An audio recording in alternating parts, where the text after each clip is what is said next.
Hello, my name is Rick Martin. Welcome to this third session of ExportU.com.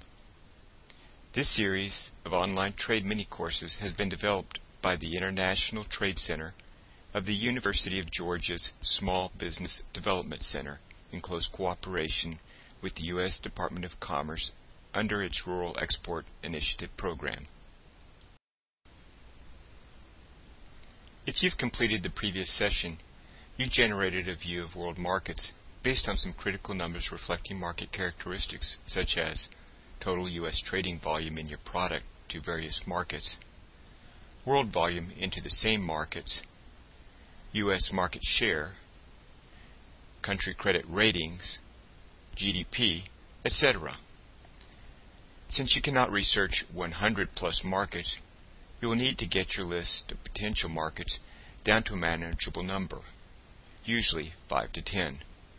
Then reduce those to the top 3 prospective markets. In this session, we will be addressing one approach to targeting the right markets for your product and your company. Let's begin with the numeric data you've developed from trade databases and other sources.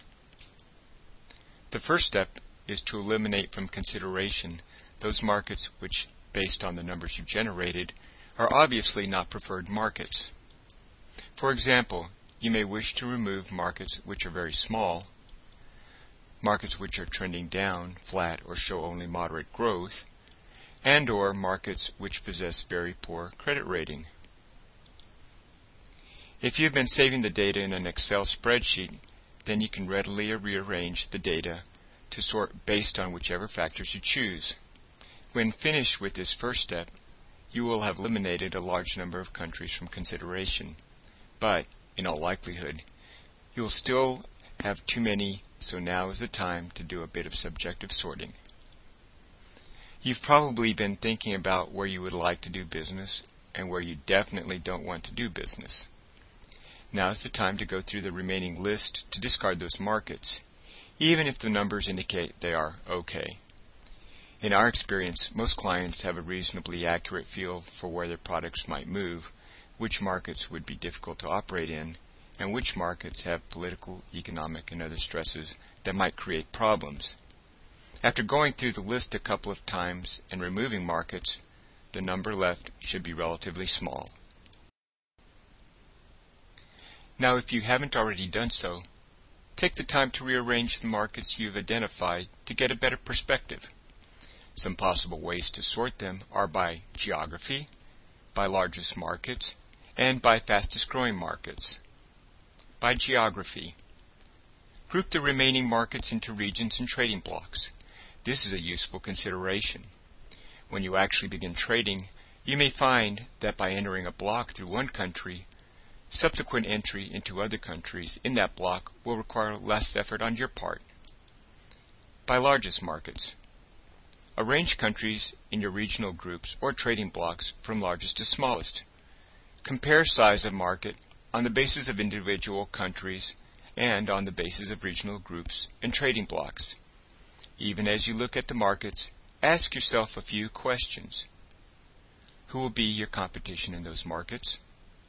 Does your product and company have a well-defined niche in which you can compete effectively? Does a mature market offer the best growth potential for your firm? By fastest growing markets. Smaller companies frequently look to enter exporting in the fast-growing markets. These markets may be attractive since the rapid expansion in imports may allow more room for new market entries, and the competition may be less well established within the marketplace. Once you've done that, it's first decision time. Review the numeric data you've assembled and begin prioritizing markets. At this point, don't be too concerned about whether you've chosen exactly the right markets. With your list in hand of those markets you think you will target, it is time to do some reading. You will not want to research your entire list, only the top 5 to 10 markets. You also will not need to read everything